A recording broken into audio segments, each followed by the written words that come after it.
오늘 고넬료 헌신 예배를 통해서 우리 성도님들 만나 뵙게 돼서 너무나 반갑고 저 개인적으로 너무나도 감개무량하고 또 감사합니다. 하나님께서 또 귀한 자리로 불러주셔서 이렇게 성도님들 앞에 귀한 말씀을 전하게 해주셔서 감사합니다.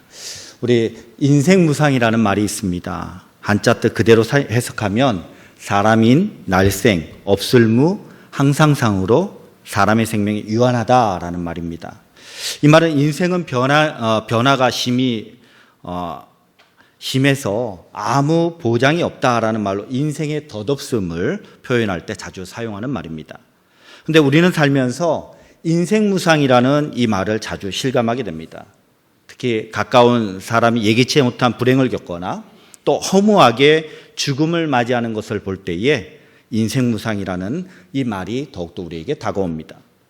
우리는 지난 5월 30일에 매우 충격적인 사건을 접했습니다. 기사 내용은 헝가리 관광 유람선 침몰이었습니다. 아마 그 사건을 보면서 우리 모두 많은 충격을 받았을 것입니다. 어떻게 순식간에 배가 침몰하여 그 많은 사람들이 죽을 수 있나? 어찌 보면 그들에게는 가장 행복한 순간이었고 그 행복한 순간에 갑자기 닥친 그 사고로 인해서 그 많은 사람들이 죽고 말았습니다. 사람 생명만큼 소중한 것은 없는데 그 소중한 생명이 때로는 너무 순식간에 우리 주변에서 사라지기도 합니다. 사고 동영상을 이렇게 공개되고 그 상황을 보면서 너무나 제 마음에 안타까운 그런 마음을 들게 되었습니다. 이런 사고가 특히 더 충격적으로 우리에게 다가오는 것은 결코 먼 나라, 남의 일이 아니라 그것이 바로 내가 그 자리에 있었을 수도 있는데라는 그런 상황이 들기 때문입니다. 모든 사람이 겪을 수 있는 사고이기 때문에 우리에게 더 충격적으로 다가옵니다. 그런데 이런 인생무상이 우리에게 주는 교훈이 있습니다. 바로 죽음을 준비하라라는 것입니다. 우리 가운데 죽음을 피할 수 있는 사람은 단 한 사람도 없습니다. 히브리서 9장 27절에 보면 한 번 죽는 것은 사람에게 정하신 것이요 라고 우리에게 말씀합니다. 무엇을 말하는 것입니까? 우리 인생을 더 값어치 있게 살라라는 의미입니다. 우리 중에 내가 언제 어디서 어떤 죽음을 맞을 것인지 아는 사람은 한 사람도 없습니다. 이 말은 죽음을 우리가 두려워해야 된다라는 그런 의미가 아닙니다. 죽음은 내가 어찌할 수 있는 것이 아니기 때문에 현재 내 삶을 사랑하고 소중히 여기라라는 그런 말입니다. 살아있는 순간을 우리가 최선을 다해서 잘 살기를 바라는 겁니다. 지금 우리가 할 수 있는 최선은 잘 사는 것입니다. 그러면 어떻게 사는 것이 우리가 과연 잘 사는 것입니까? 그런 의미에서 오늘 바울이 디모데에게 당부하는 본문의 말씀은 참으로 우리에게 소중한 말씀입니다. 우리가 어떻게 살아야 하는지 그 방향성을 우리에게 제시해주고 있기 때문입니다. 본문 첫 시작 1절은 내 아들아 라고 말하고 있습니다. 바울에게 디모데의 존재는 아들이었습니다. 비록 육신의 아들은 아니었지만 그가 생명을 다해 사랑한 아들 같은 존재였습니다. 때문에 바울이 디모데에게 하는 이 당부는 자신의 생명을 걸고 부탁하는 말인 것입니다. 그리고 이것은 디모데뿐만 아니라 오늘 이 자리에 있는 우리에게도 전해지는 당부요, 권면이요, 때로는 명령일 수 있음을 기억하시길 바랍니다.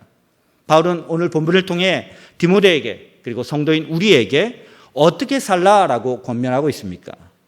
어떻게 사는 것이 그리스도의 좋은 병사로 가장 잘 사는 것이라고 우리에게 말하고 있습니까? 첫째는 그리스도의 좋은 병사는 고난을 받으라라는 것입니다. 3절을 우리 한번 다 같이 읽어보겠습니다. 시작. 너는 그리스도 예수의 좋은 병사로 나와 함께 고난을 받으라. 근데 여기서 몇 단어를 빼고 한번 읽어보겠습니다. 그리스도 예수의 좋은 병사라는 말을 빼고 한번 같이 읽어보겠습니다. 시작. 너는 나와 함께 고난을 받으라 라는 말이 남게 됩니다. 여기서 또 나와 함께라는 말을 한번 빼고 또 한번 보겠습니다. 뭡니까? 너는 고난을 받으라. 너는 고난을 받으라.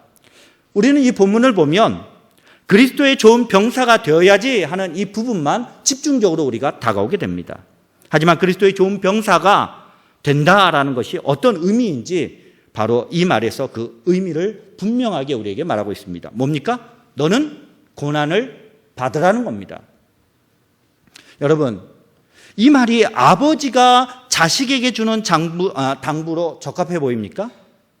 젊어서 고생은 사서도 한다 이렇게 말하면서 자기 자녀에게 그러니까 너 고생해야 돼 라고 하는 부모 많지 않습니다. 다른 사람에게는 쉽게 이 말을 해도 내 자녀에게는 이 말을 하지 않습니다. 모든 부모가 나의 자녀만은 어떻습니까? 평안하고 행복한 삶을 추구하기를 원합니다. 모든 부모의 마음은 자녀가 당할 그 고통까지, 그 고생까지 부모인 내가 다 감당하겠다라는 그 마음이 바로 부모의 마음입니다. 근데 오늘 바울은요, 자식 같은 디모데에게 너는 고난을 받으라 라고 말하고 있습니다. 무엇 때문에 이런 말을 합니까? 고통과 고난이 복이 되는 경우가 어떤 경우가 있을까요? 지금의 고난이 미래의 확실한 보상과 관련이 있을 때에만 해당됩니다. 취업을 준비하는 청년들이 만약 지금 준비하는 그 고통의 시간을 보내면 자신이 원하는 그곳에 100% 취업을 하게 된다면 지금의 어려움, 힘듦, 그리고 괴로움, 고통 다 견딜 수 있습니다. 왜냐하면 취직할 거니까요. 지금의 어려움이 힘들고 괴로워도 견딜 수 있다는 겁니다. 근데 문제는 우리에게 확실한 미래가 보장되지 않는 데 있다는 것입니다. 만약 자식이 생명을 잃을 수도 있는 중병에 걸려 있는데 지금 수술만 받으면 100% 완치가 된다라고 합니다. 그러면 어떤 부모가 수술이 힘들고 어려운데 나는 우리 아이 고통스러운 거 볼 수 없기 때문에 수술 안 받겠습니다 이렇게 말하는 부모 있겠습니까? 어떻게 해서라도 아무리 돈이 많이 들고 그 과정이 고통스럽더라도 수술만 받으면 살 확률이 조금이라도 있다면 부모는 그 자식을 살리기 위해서 그 수술을 하겠다라고 결심할 것입니다. 이처럼 현재 받는 나의 고통, 고난이 아무리 크더라도 그것이 주는 대가가 확실하고 좋은 것이라면 고난을 받는 것이 유익한 것입니다. 이러한 이유로 바울은 디모데에게 너는 고난을 받으라 라고 말한 것입니다. 고난을 받는 것이 디모데에게 확실히 유익한 것이기 때문입니다. 고난의 대가, 예수 그리스도를 믿는다는 것, 신앙생활을 한다는 것, 그 고난의 대가가 무엇인지 우리가 사회생활하면서 예수 믿는다는 것 때문에 손해보고 고통당하고 괴로워할 때가 얼마나 많이 있습니까? 그런데 그 고난의 대가가 무엇인지 우리는 모두 다 잘 알고 있기 때문에 우리가 신앙생활을 하고 있지 않습니까? 뭡니까? 생명입니다. 우리는 죽을 병에 걸린 아이와 같은 존재였습니다. 하지만 예수 그리스도로 인해 생명을 얻게 되었습니다. 그리고 우리의 삶의 방향과 목적이 이제 분명해졌습니다. 이제 더 이상 우리는 우리 자신을 위해 사는 자가 아닙니다. 예수 그리스도를 위해 사는 사람이 되었다라는 거예요. 고린도후서 5장 16절에 그가 모든 사람을 대신하여 죽으심은 살아있는 자들로 하여금 다시는 그들 자신을 위하여 살지 않고 오직 그들을 대신하여 죽었다가 다시 살아나신 이를 위하여 살게 하려 함이라. 이를 두고 본문에서는 3절에 좋은 병사, 5절에 경기하는 자, 6절에 수고하는 농부라고 비유하고 있습니다. 이 표현은 모두 우리가 그냥 사는 존재가 아니라는 사실입니다. 병사는 자신을 모집한 자를 기쁘게 해야 하고 경기하는 자는 상을 위해서 달려가야 하고 농부는 수확물을 위해 땀을 흘린다라는 거예요. 모두 뭡니까? 뚜렷한 목적을 가지고 사는 것입니다. 이 말은 우리 삶의 존재 목적이 뚜렷하다라는 거예요. 여러분, 소요리문답 제1문에 사람의 죄를 지는 목적이 무엇이라고 합니까? 사람의 죄를 지는 목적은 하나님을 영화롭게 하고 영원토록 그를 즐거워하는 것이다. 이것이 바로 우리가 이 땅에 사는 목적임을 여러분 기억하십시오. 그런데 우리가 그리스도의 좋은 병사가 되는 것이 왜 고난입니까? 하고 의문을 제기할 수 있습니다. 우리의 눈에 좋은 것과 우리가 하고 싶은 것이 모두 우리에게 유익이 된다면 얼마나 좋습니까? 내가 하고 싶은 대로 하기만 하면 됩니다. 하지만 죄악된 우리의 본성은 끊임없이 하나님을 떠나 죄악 속에 머물려고 합니다. 사도 바울이 로마서 7장 25절에 내 자신이 마음으로는 하나님의 법을, 육신으로는 죄의 법을 섬기노라 라고 고백한 것과 같이 바울조차도 자신의 욕망과 하나님의 영광 사이에서 끊임없이 싸웠던 것을 우리는 보게 됩니다. 이것은 우리가 하나님 앞에 가는 그날까지 일평생 치러야 할 영적인 전투임을 우리는 기억해야 합니다. 사도 바울은 로마서 8장 18절에 생각하건대 현재의 고난은 장차 우리에게 나타날 영광과 비교할 수 없다라고 고백하고 있습니다. 우리가 이 세상을 살면서 예수님을 믿는다는 것 때문에 많은 손해를 보고 어려움을 당할 수 있습니다. 하지만 힘들어하거나 괴로워하지 마십시오. 우리는 이 세상에 속한 자가 아님을 기억하시길 바랍니다. 우리는 하나님의 자녀로서 장차 우리에게 주어질 영광을 바라보는 자입니다. 그렇기 때문에 우리는 오직 십자가의 표대를 바라보고 그리스도의 좋은 병사로 우리의 대장이신 예수님께 충성을 다하시는 이 자리에 계신 모두가 되시길 주님의 이름으로 축원합니다. 두 번째로 그리스도의 좋은 병사로서 갖추어야 할 자세에 대해서 오늘 바울은 디모데에게 말합니다. 그리스도의 좋은 병사는 자기 생활에 얽매이지 않는 자라고 말합니다. 오직 주인이신 예수 그리스도에게만 매어야 합니다. 그런데 이것이 결코 쉬운 일이 아닙니다. 오늘도 보십시오. 우리가 수요 기도회로 모입니다. 분명히 우리가 하나님 앞에 예배드리고 주님 앞에 나오는 시간이 가장 중요함을 압니다. 그러나 우리 가운데 얼마나 분주한 일들이 많습니까? 무엇에 우리가 우선순위를 들고 살아가고 있습니까? 분명히 우리는 구원받고 예수 믿을 때에 하나님 앞에 충성하겠다고 모든 것을 드리겠다라고 우리는 결심했습니다. 그러나 우리의 삶은 살다 보니까 이 세상에서 삶이 그렇게 넉넉하고 쉽지 않다라는 거예요. 그래서 본능적으로 우리는 죄악의 본성을 가지고 있기 때문에 나 자신을 위해서 살려고 얼마나 애를 쓰는지 모릅니다. 우리가 그토록 완벽한 신앙인이라고 하는 그 바울조차도 뭐라고 그랬습니까?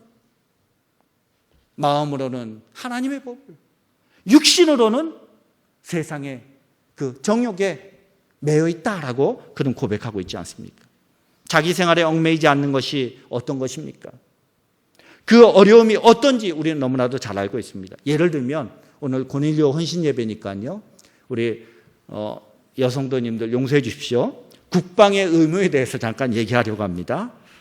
우리 젊은이들 통해서 우리는 너무나도 잘 알 수 있잖아요. 자녀를 군대에 보내고 또 남편을 통해서 군대 얘기를 듣게 되고, 근데 우리나라에서 군면제 또 병역 문제, 쉽고 간단한 문제가 아닙니다. 끊임없이 터지는 뉴스가 병역 기피로 인한 문제입니다. 고위 공직자들이 자신의 병역 기피 문제로 구설수에 오르기도 하고요. 심지어는 청년들은 군대 가지 않으려고 무모한 짓들을 해서 면제를 받으려고 하기도 합니다. 한참 인기 있던 연예인도 군 복무를 기피했다는 사실이 확인되면 일순간에 연예계에서 사라지게 되어집니다. 우리 고넬료 선교회는 우리 유승준이라는 연예인 기억하시죠? 네. 그가 국방의 의무를 감당하지 않았다고 지금 약 17년이라는 세월 동안에 우리 영구 입국 거부자 신세가 되었습니다. 아직도 재판하고 있고 이번 주에 이제 마지막 판결이 일어난다고 해요. 이처럼 병역 기피는 우리나라에서 큰 범죄로 취급받습니다. 국민들의 정서가 그렇다라는 말입니다. 그러면 이런 생각이 들지 않습니까? 대한민국의 남자라면 당연히 그냥 군대 가는 거지. 그거 뭐 말할 수 있습니까? 그런데 왜 이렇게 가기 싫어합니까? 이유는요, 오늘 본문 4절에 나와 있습니다. 자기 생활에 얽매이지 못하기 때문에, 자유롭지 못하기 때문이에요. 군대 하면 떠오르는 것이 무엇입니까? 군복, 짧은 머리, 훈련, 집단 생활, 엄격한 통제. 한마디로 표현하면 자유가 없다라는 거예요.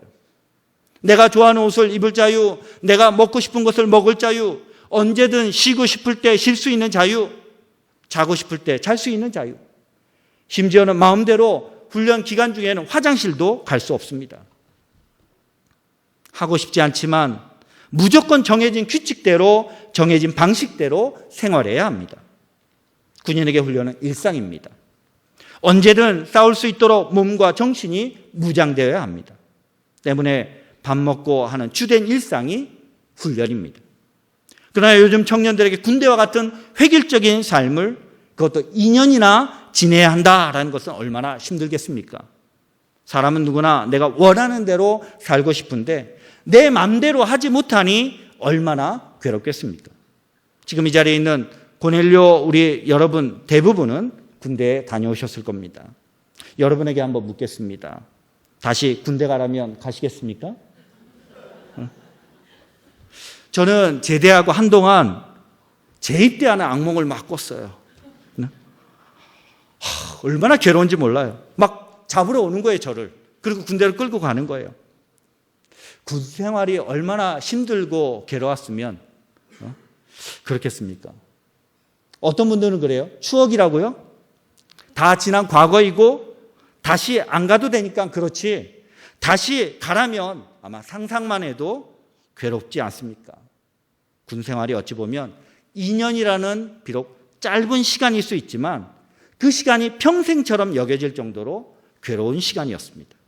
그런데 바울이 그리스도의 좋은 병사로 살라고 하는 이 기간은 몇 개월이나 몇 년이 아닙니다. 얼마입니까? 우리가 이 땅에 살아가는 평생의 기간입니다. 하나님 앞에서는 그날까지 평생 그리스도의 좋은 병사로 고난을 받으라라는 것입니다. 나의 생활, 나의 자유, 나의 이익에 얽매이지 않는 것입니다. 뿐만 아니라 예수님은 우리가 그리스도인으로 받을 박해에 대해서 말합니다. 마태복음 5장에 보면 사람들이 내게 부당한 요구를 할지라도 들어주라고 합니다. 또 너를 고발하여 속옷을 가지고자 하는 자에게 겉옷까지도 가지게 하며 또 누구든지 너로 억지로 오리를 가게 하거든 그 사람과 심리를 동행하고 내게 구하는 자에게 주며 내게 꾸고자 하는 자에게 거절하지 말라. 이것이 가능한 일입니까?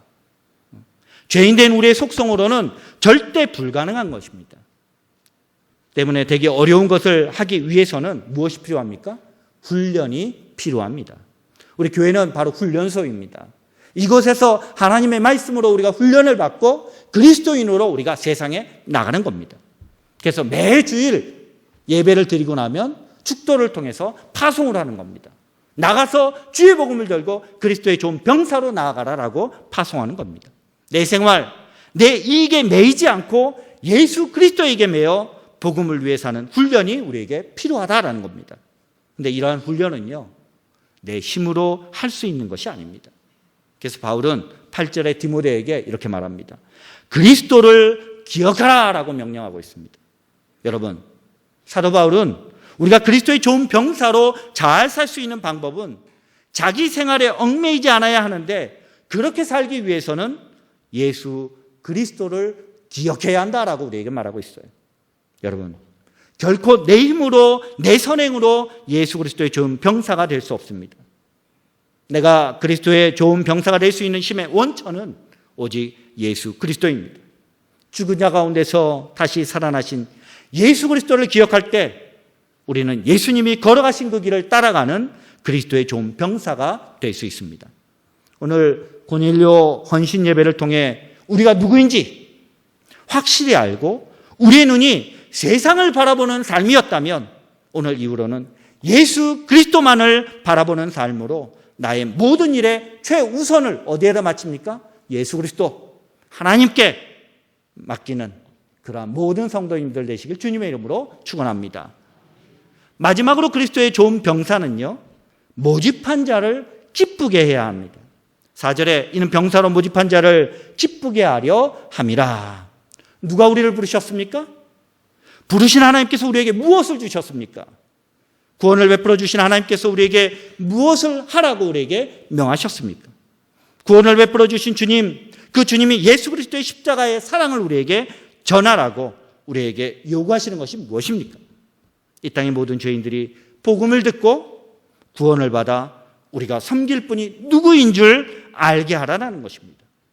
그러므로 주님과 함께 구원받은 모든 자들이 행할 일은 우리를 구원하신 하나님께 영광과 찬양을 올려드리는 겁니다. 본문 10절에 사도 바울은 그러므로 내가 택함받은 자들을 위하여 모든 것을 참음은 그들도 그리스도 예수 안에 있는 구원을 영원한 영광과 함께 받게 하려 함이라 라고 고백합니다. 예수님이 걸어가신 길을 가는 그 바울의 모습 속에 우리가 가야 할 길을 보여주고 있습니다. 바울은 영적인 아들 디모데에게 그리스도의 좋은 병사로 어떻게 살아야 하는지 가르치면서 궁극적으로 이 모든 일이 하나님께 영광을 올려드리는 것임을 그에게 말하고 있습니다. 바울은 그리스도의 병사인 우리에게 하나님이 주신 놀라운 사실을 알려주는데 11절을 보십시오. 미쁘다 이 말이여, 우리가 주와 함께 죽었으면 또한 함께 살 것이요. 그리스도의 병사로 부름받은 우리는 모든 것을 내려놓고 우리를 모집한 분에게 모든 것을 드리고 끝나는 것이 결코 아니라는 겁니다. 바울은 함께라는 이 말을 통해 충성에 대한 대가를 우리에게 말하고 있습니다. 주와 함께 죽었으면 또한 주와 함께 살 것이라. 우리를 부르신 주님은 우리에게 그리스도의 병사로 우리가 살아가야 할 본분을 말씀하시면서 우리에게 주님과 함께 영광을 받을 것임을 확인시켜 주십니다. 12절에 참으면 또한 함께 왕 노릇할 것이요. 주님과 우리는 주종관계에서 끝나는 것이 아닙니다. 우리를 함께 왕 노릇할 것이다 라고 우리에게 약속해 주셨어요. 이 말은 뭡니까? 우리에게 상속자라는 겁니다. 우리를 하나님의 자녀로 부르셨고 하나님의 영광에 우리를 동참시켜 주신다라는 거예요. 단순히 잔치자리에 그냥 함께 있는 것이 아니라 우리를 그 잔치자리의 주인공으로 함께 하신다라는 거예요. 이제 우리는 우리를 부르신 주님께 영광을 올려드릴 뿐만 아니라 주님과 함께 왕노릇하는 복된 주의 자녀가 되었음을 모두 기억하시길 주님의 이름으로 축원합니다. 말씀을 맺겠습니다. 이제 우리 모두는 그리스도의 좋은 병사로 부름받았습니다. 그리스도의 좋은 병사는 하나님 나라 확장을 위해 힘쓰고 맡은 바 본분을 다해 하나님의 영광에 동참하는 자입니다.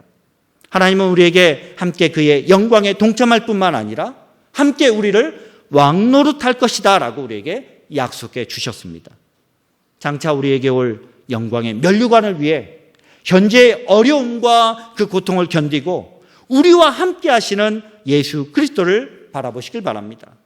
그로 인해서 바울과 디모데처럼 모든 일에 충성으로 영광을 올려드리는 그리스도의 좋은 병사가 다 되시길 주님의 이름으로 부탁드립니다. 하나님의 영광에 동참하시고 다짐하고 오늘 헌신 예배를 통해서 우리 자신을 주님 앞에 온전히 드리고 바울이 디모데에게 너는 고난을 받으라 라고 할 때에 디모데가 순종함으로 주의 좋은 군사로 나아갔던 것처럼 오늘 고넬료 우리 남전도회와 그리고 이 자리에 계신 모든 성도님들이 주의 나라에 가는 그날까지 평생 하나님 앞에 영광 올려드리고 오직 주님만을 바라보며 나아가는 주의 좋은 군사가 다 되시길 주님의 이름으로 간절히 축원합니다. 이 시간 함께 기도하기를 원합니다. 하나님, 우리를 주의 좋은 병사로 삼아 주시옵소서.